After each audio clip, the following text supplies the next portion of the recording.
All right, so welcome back to Cracks in Postmodernity. Today we have James K.A. Smith, who's the professor of philosophy at Calvin University, and he's the author of several books, including Desiring the Kingdom and his latest, How to Inhabit Time. So, Jamie, thanks for coming on. Yeah, great to talk to you. Thank you. So, I wanted to focus on Desiring the Kingdom, which is one of my favorites amongst your many books, and you Thank build a you. lot on the philosophy of Charles Taylor, who's one of my other favorites. And we say some interesting things about his concepts of, social imaginaries versus intellectual worldviews. So for those who are unfamiliar, can you break down those ideas? Yeah, I found this, and Taylor kind of lifts this term from another theorist named Benedict Anderson, but I Mhm. think the way that Taylor unpacks it is particularly fruitful. So think of it this way: he's distinguishing between, say, the way we think about the world, which is kind of at this theory-driven or kind of highly cognitive and discursive way of understanding the world. But he distinguishes that then from what he calls a social imaginary, which is something more like having a feel for the world. It's a kind of in other philosophical conversations, we would say this is the distinction between knowing that something is true and knowing how to be or how to do something. So knowing that versus know how. A social imaginary is kind of this feel for the world that we kind of carry in our bones rather than discursively rationalize in our intellect. And Mhm. everyone has one.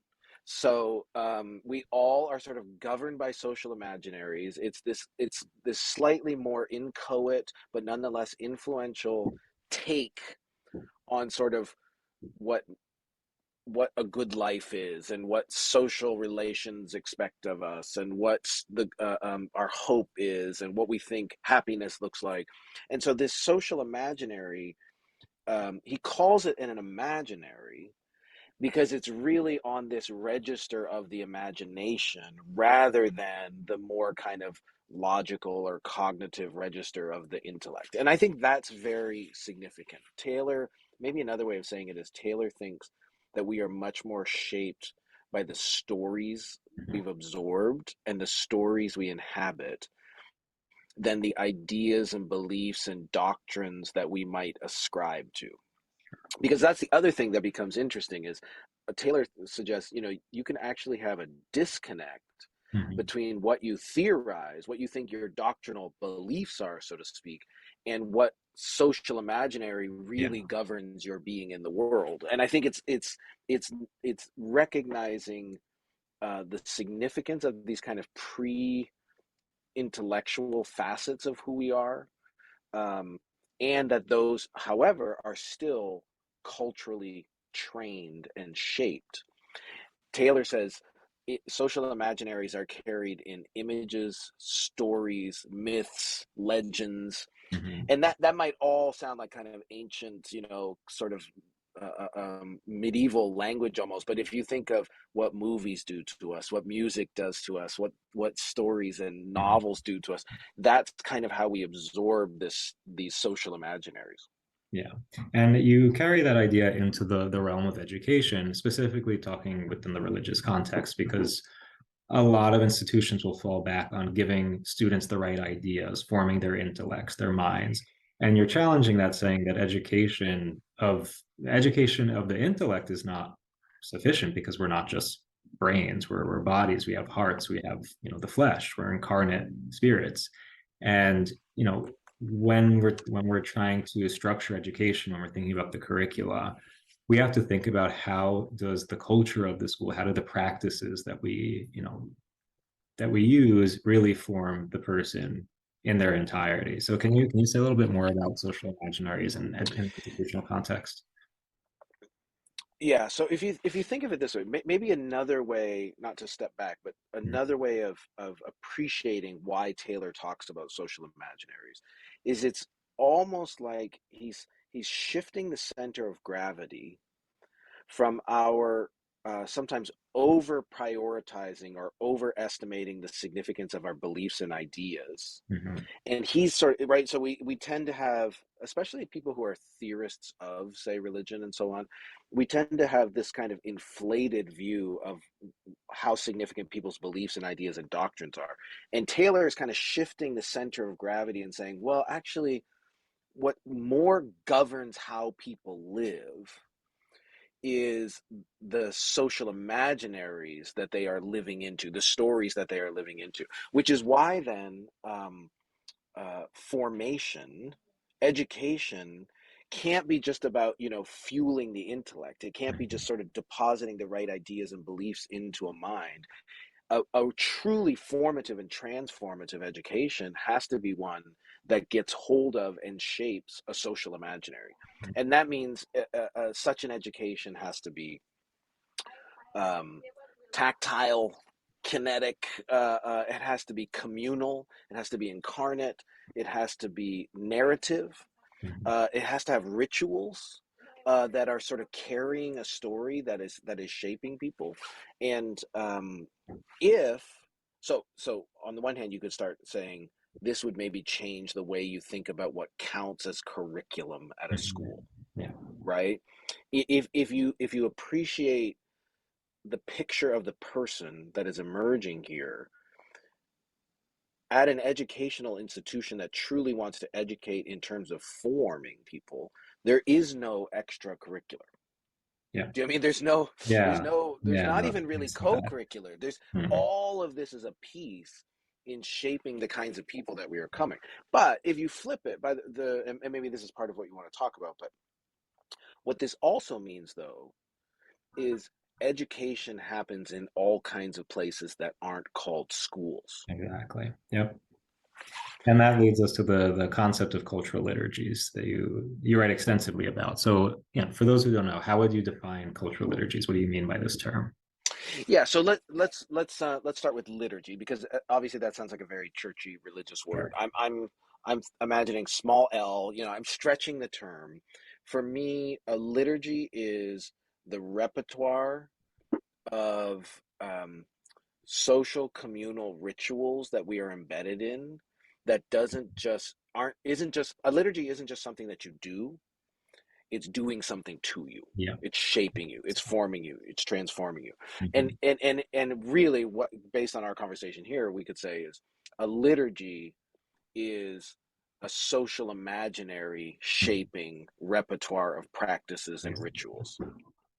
Okay, so if that's what a liturgy is, liturgies clearly are not constricted to religious sanctuaries and buildings and Yeah. communities, because um, social imaginaries are shaped by all kinds of cultural rhythms and practices, that such that there are kind of cultural liturgies everywhere. um, but to see them, you kind of have to put on a different lens of cultural Mhm. analysis, right? So you put on a different set of, let's call it, lenses of liturgical analysis, and you start looking around, and you're not analyzing culture just to sort of see what are the messages that are being traded. It's more like, what are the rhythms and rituals and repertoires Yeah. that people are immersed in over and over and over again, that carry a story, that carry a narrative about what human flourishing is. And insofar as we give ourselves over to those practices, we are being trained, we're being educated, we're being shaped, we're being liturgically disciplined, would be another way of saying it. Yeah. And Does that just help? I don't know if that's a no, good yeah, distinction. because I think this highlights the fact that, as you mentioned in the book, that a lot of the things that we are told are so-called neutral experiences or neutral claims. I mean, there's no such thing as neutrality. Everything shapes us, everything does something to us in a way, changes our worldview, our sense of reality. And no, I wanted to say from my own experience, I grew up mainly in the Greek Orthodox Church, so I would attend the Divine Liturgy, and honestly, like I was never taught on an intellectual level the meaning behind things that we were doing. I was never taught like the theology of it. It was just something I was present at. And as I grew up, I started to see that the liturgy really did shape my sense of reality, the sense of mystery, the sense of aesthetic beauty. did play a role in, I don't know, how I started to view the world. But on the other hand, non explicitly religious things that I would engage in, whether the kind of music that I was into, I don't know, you talk about going shopping as at a mall as a form of liturgy, going to concerts, going to the gym, even these seemingly mundane, neutral things are not as neutral as we think because they are liturgical in a sense. They do shape us, they do something to us. So, what's concerning though is the fact that like we're not really taught to read these experiences through that lens. So we end up absorbing a lot of things that perhaps we don't really agree with or think are really good for us. So, and I think that's the deceptive thing behind the claim to neutrality. And part of it, part of what helped me to understand that was reading your work. But I also wanted to mention I started reading William T. Cavanaugh, who came on the podcast a little while Yes, ago, and brilliant, one of my brilliant. favorite things. So, like, you have Torture in the Eucharist, you have the Theopolitical Imagination, but one of his best short articles was one about Amazon and how Amazon has become this new kind of temple in a way where we have these seemingly magical experiences of fulfillment of desire, and that's why they even call them, fulfillment centers. So it was reading, Yes. but it was also reading Camille Paglia and her take Mm, on pop culture, on music, because she reads it through this kind of decadent pagan lens. But everything for her also is liturgical. So no, yep. it's interesting once you find people who teach you to read through that lens. But without that, again, it's like it's deceptive. You think everything's neutral, nothing's happening, but really your soul is being shaped by little everyday Yeah. experiences. Yeah. And in my experience, let's say for folks who do have a religious practice of the Mhm. sort, like for example, you described growing up, I think in many cases it's recognizing the sort of liturgical power Yeah. of these other cultural practices kind of helps them come back to their religious practice with a new appreciation for why we do what we do when we gather in our community. Because, yeah, I think that's exactly right. That I think a lot of cultural assimilation to kind of the default modes of late modern capitalist society Mhm. happens precisely because people don't see what's at stake Yeah. in their ritual participation in the rhythms of culture. They maybe have been equipped to like know what they shouldn't believe, Mhm. but they haven't been equipped to recognize what they should be careful about practicing. Mhm. And uh, I think it's just that. And this isn't, of course, this is never supposed to be a recipe for some kind of retreat or withdrawal or hiding from culture as uh, um, escape. It's just about a kind of eyes wide open appreciation for how Yeah. this happens. Yeah, and it's interesting you use the word assimilation because I don't know, one of the things that's been very much on my mind is the fact that at least for people who are coming from immigrant families, the process of assimilating to American culture, it profoundly shapes again your sense of self, your sense of identity, sense of reality. And I think about my grandparents who came from Greece in what the 50s or 60s, and I grew up with this different orientation towards reality because of these, small cultural liturgies, from the way they prepared food, the way they would host people at the house, the way they would go shopping was different. And yet I saw, as I got older, there was this attempt to assimilate to this kind of the American dream, the kind of capitalist consumerist ideal. So they're kind of caught between cultural liturgies. And again, it's like I find it very helpful to kind of not to retreat, not to run away from Yeah, that American yeah, ideal, but to understand like where my roots come from and that there's a richness within these, within our different ethnic practices and rituals. And if we make an idol out of this ideal of assimilation, becoming quote unquote true American, something is lost, you know. yeah. And I think it's liberating to just recognize that I am always multiply immersed in contested cultural liturgies, and that let's just say that that's kind of part of the human condition Mhm. as we experience it right now. And I would rather just have a kind of spiritual realism about that rather than say, like, because sometimes what happens is, you give people this tool of a kind of liturgical analysis of culture, and all of a sudden they put on these lenses and they're like, oh shit, do you know what I mean? Like, Mhm. it's happening Yeah, it everywhere, is and scary. then they It is freak out and they're like, oh no, and I was like, "No, it's okay, relax." But it's like, yeah, it's good. This is kind of a critical reflective capacity that we have to appreciate what's at stake. So this isn't neutral and benign. Keep your eyes wide open, but you can also think about, how do I cultivate different centers of gravity in my life, right? What does it look like for me to lean into some practices more intentionally, almost as countermeasures, Mhm. because I know I'm going to be thrown into these other practices. But I do think, for institutional leaders of different sorts, there's another layer of criticism, or another layer of intentionality, because for those who are leaders who are responsible for shaping the ethos of institutions, Mhm. this insight should birth new principled intentionality about how to Yeah, cultivate a way of life that would, and rhythms and patterns and repertoires that we think accord with what we think and believe and confess that human flourishing looks like, whatever that might be, right. right? It's the illusion of neutrality that often smuggles in deformative Mhm. modes of liturgical practice that can also be very dehumanizing. Do you know? So, like, to take Bill Kavanaugh's example, if Mhm. if you just think, oh, Amazon is a distribution system, then you'll be naive about the way in which inculcated Mhm. into a whole set of modes and expectations in terms of what you think flourishing and happiness and meaning look like.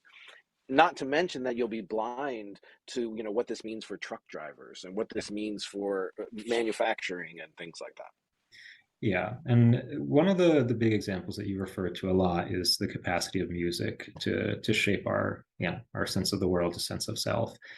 I was wondering, could you like talk about some of your own experience? Because I know, you often write about the musicians and the songs that inspire you. So how has Yeah. music kind of been a liturgical experience in your own life, for better or for worse? Yeah. So, uh, uh, uh, um, the first thing I have to say is, I am not a musician myself at Mhm. all, and kind of like resent that my parents never made me take piano or Yeah, guitar I'm the lessons or same. something. I'm the same. Right? I mean, I think it must be an incredible thing to, like, generate music. I, Mhm. I would love if that was true.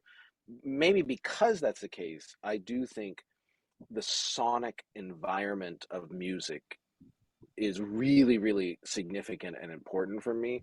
And I spend a lot of time kind of, as a writer, the music I'm listening to as I'm writing is curated with some intentionality, because I totally believe that is conducive to different modes of creativity. So I think that's important.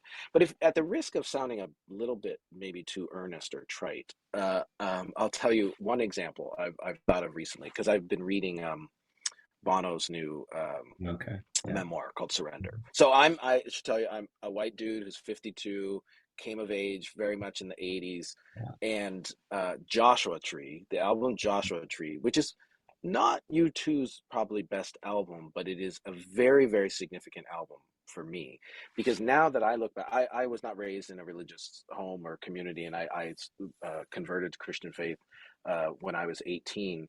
And when I look back now, I honestly believe that Joshua Tree was a kind of like preamble to faith, Mm. because it was so much. It's an album of deep longing, Yeah. right? Like, I still haven't found what I'm looking for, and Mm. there's just this. It's such an incredible mix of yearning and not reaching, and I really honestly believe that sort of like tilled the soil of my heart in a way, so that then, when sort of a more proper encounter with God, if you will, happened later, it was like I was kind of prepared for it in a way. Yeah. Yeah, no, I mean, I relate very much because, again, even though I was raised in the Greek Orthodox Church, I was never really formed to, I don't know, to understand the journey of faith, what it means to have a relationship with God. And for me, it was mostly like R&B, soul music. And especially when you consider the history, it's Mm, rooted in gospel music and the spirituals of enslaved people. So there's this real sense of suffering, but also this hope that there is salvation, there is an answer, there's a meaning to our suffering.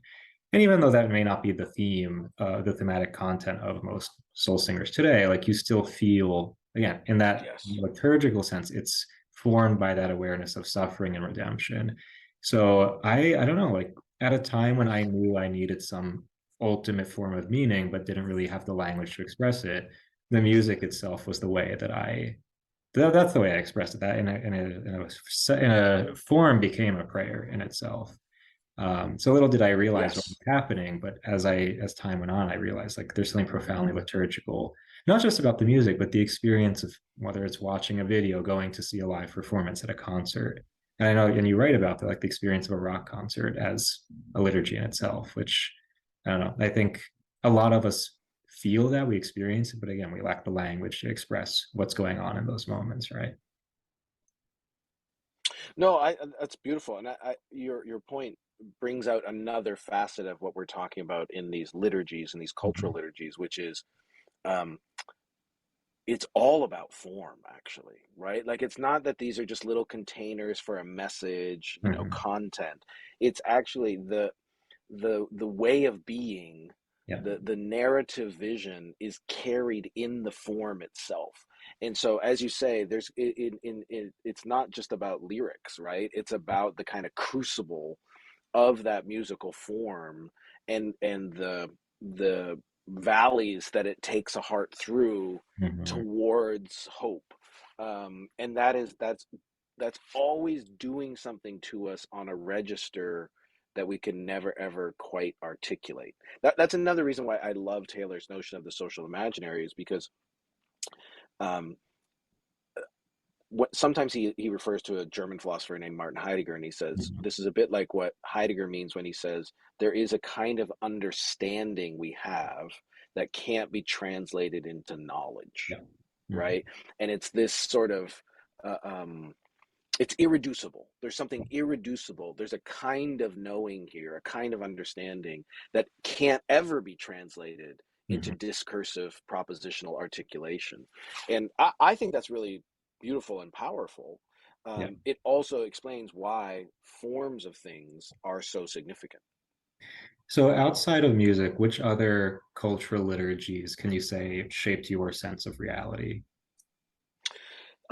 So it won't surprise you that for me, many of them are about the arts. Mhm. So I edit a literary and arts quarterly called Image Journal, and mostly that's because I believe the arts are the engine of the they speak directly to the imagination. So I would say film. Film for me is it's a great example because on the one hand it's kind of the super medium in a way, right? Because you get music, you get visual, you get narrative, you get story, you get drama. And I think film is the myth making of our age. And for good and ill, right? For good and ill, precisely because film is so powerful. If we are telling stories of domination and consumption over and over and over again, that's kind of what we're drinking in. I tend to gravitate to more, uh, I'm a big fan of kind of slow cinema. Paul Mhm. Schrader, Andrei Tarkovsky, uh, Roma a few years ago Yep. was just Yeah, that such was an fascinating. incredible film, Oh and yeah. tells such a powerful story. And back to our conversation about form, even the experience of a black and white film Mhm. today is doing something to us. So I think film is really significant, and literature. I love poetry. I think poetry doesn't often function in quite the same liturgical power, it seems to me, though it can be part of it. But novels take you into a world, Yeah. and isn't it amazing how you know there are characters from novels who live with you Hmm. more closely than friends you used to have 20 years ago. And they can work as exemplars. Like sometimes what happens in a novel is you read something and there's it almost becomes aspirational for you, because now Hmm. somebody has shown a way of living a form of life, and you're like, that's I want to be that kind of person. So yeah, I think the arts are a really, really crucial Yeah. driver of all this. Yeah, and I definitely feel the same way about novels because for me, what's always been helpful is that a novel depicts often just everyday mundane scenes in people's lives, but the author imbues it with a sense of mystery, a sense of Yeah, those mundane things being filled with meaning. And I find that like it enables me to appreciate that sense of mystery, a sense of beauty in boring everyday things that I do because I think back to the way the author described it in whatever novel. yeah, So I definitely see that within the arts, within yeah. literature. But the other thing I was going to ask, you talk about other things that are much more mundane, like shopping at the mall, going food shopping, even going to Right. the hospital. Things again that you wouldn't think at all are shaping our sense of truth, our sense of reality. So can you say something about those more like everyday kinds of experiences and how they may shape our sense of things? Yeah, I mean, and I'd be interested to hear how you see your experiences through this lens. Because one thing I'm conscious of is when you start to do this kind of cultural liturgical analysis, it Mm. is always highly contextual. Yeah. Do you know what I mean? Like, in other words, I'm going to sort of betray something about the corner of the world that I live in, right? If we start talking about so, um, Peloton is a cultural liturgy. Do you know what I Mm. mean? I think in fact, I actually think, do you know what I mean by Peloton? The sort of Yeah. home Yeah. The bike. exercise, yeah. Yeah. And Peloton instructors are secular priests, Yeah. and almost unapologetically so. Do you know what No, I for mean? Like, sure. Yeah. and it's this amazing sort of blend of um, kind of blessing and prophetic inducements. You know what I mean? Like they Mhm. both want to affirm you and say you can be better than you are.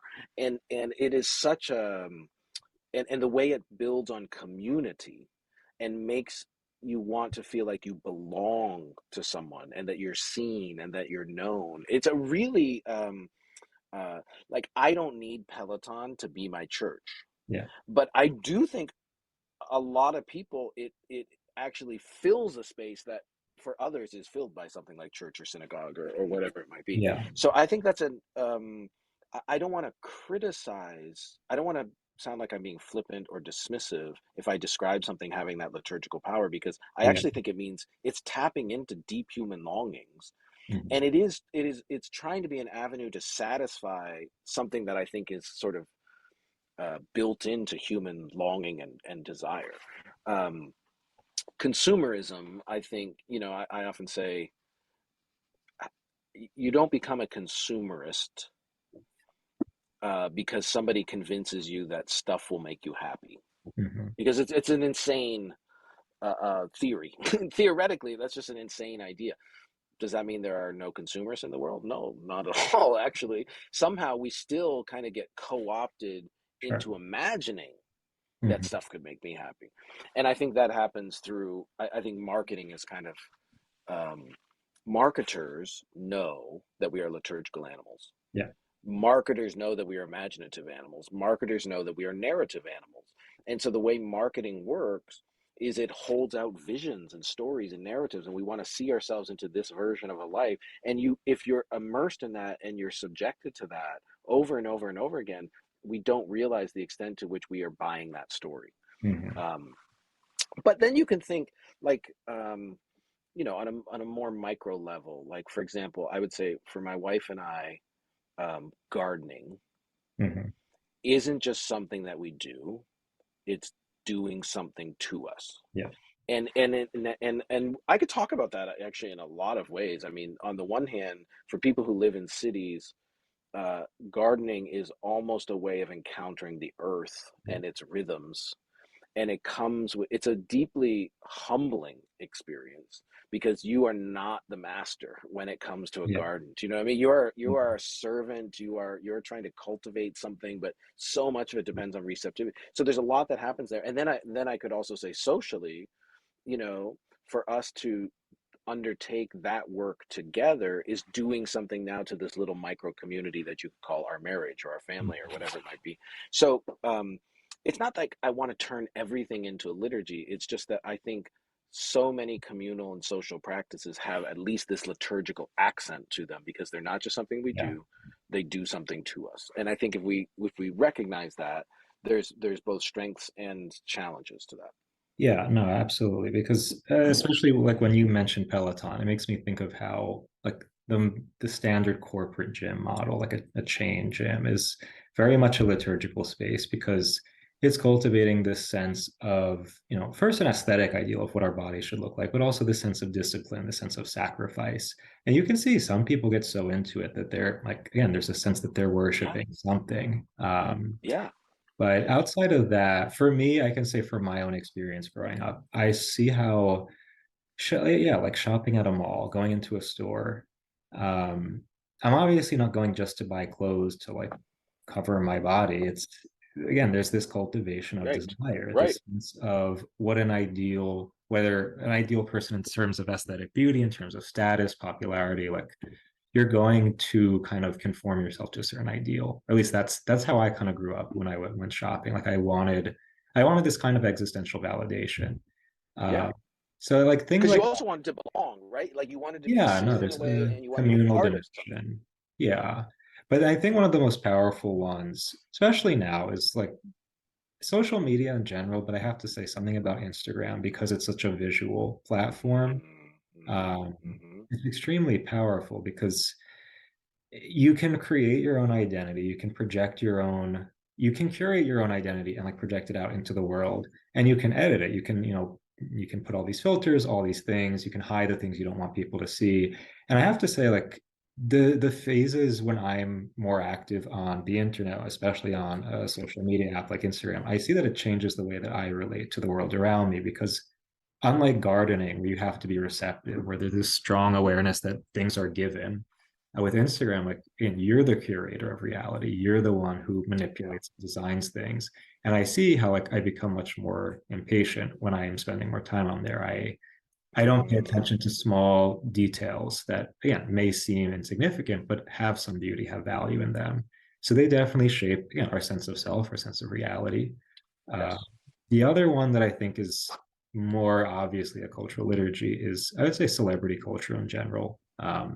Whether it's I don't know, I think of like award shows, especially music award shows with the performances and Mm, the tabloids, the gossip. That I think there's this like we're building these celebrities into deific figures who some of them we sacrifice, we cancel them, some of them we yeah. worship, we Wow. want to aspire to be, and it's fascinating, but it's also scary to think that everyday people are being turned into godlike figures when they're finite human beings. Yes. Yes. No. Absolutely. And in that sense, you can see how perennial Hmm. and ancient this penchant is. We just are replaying it in new ways. Yeah. Bill Kavanaugh likes to talk about what he calls the migrations of the holy. Yep. Right? It's Exactly. not. It's not that we in modernity outgrew religion. It's that it migrated to these other spaces. And the thing that intrigues me about the kind of Instagram cultural liturgy too is it's this is very relevant for Taylor. It's this weird blend of, on the one hand, everybody gets to project and make their own identity. On the other hand, it is so clearly a dynamic of imitation, right? Yeah. Because you can sort of see the trend, right? You can sort of see, oh, so this is what we're doing for the next 6 weeks, and everybody now is going to do this Yep. as their way of standing out. But in fact, it's actually a huge engine of conformity, Yeah. and so this paradox of broadcasting our authentic curated Yeah. self that it turns out to be what we saw on somebody else's feed last week. And that sounds like a recipe for, well, maybe not knowing who we are, right? Yeah. Like now we're just putting on all these different masks. And but to me it's also a sign that we want to be seen, we Yeah. want to be known. And Mhm. I think that's such a fundamental human desire. I just worry that it's doomed to be constantly disappointed if that's the mode in which we're trying to satisfy it. Yeah, and that goes back to Taylor with the ethic of authenticity. That again, that Exactly. it can be something valuable in itself, but we do need to be conscious of the fact that sometimes what we consider to be our authentic self is really us trying to emulate some ideal that somebody else has presented to us. So it's yeah, it becomes the epitome of conformism. Yes. Yes. Yeah. Yeah, This is why, and I have a book on St. Augustine called On the Road with St. Augustine, where um, I think one of the gifts that an ancient writer like Augustine offers us is a way of finding authenticity, because you're liberated. You can be, it can be liberating to actually realize that your identity can be given to you. yeah, Do you know what I mean? Like it can be gifted to you. And it's almost like it, to receive that gift is to then escape the exhaustion of perpetual reinvention. yeah. No, it's free. It's more freeing than having the quote unquote freedom to make your own identity because Yes. Yeah. it's now your identity is the fruit of love. Like if it's a gift, it's because somebody loves you, rather than me just having to come up with some random, you know. But no, so the last thing I did want to ask you though is about university cultures because you know you write a lot about Mm, education, about mm, universities, and just in my own experience, being a university student teaching at universities, I see how much is at risk, how much is at stake for university students. First, in terms of the content, but even at schools that want to give students, you know, a liberal arts education, form their sense of humanity, their sense of personhood.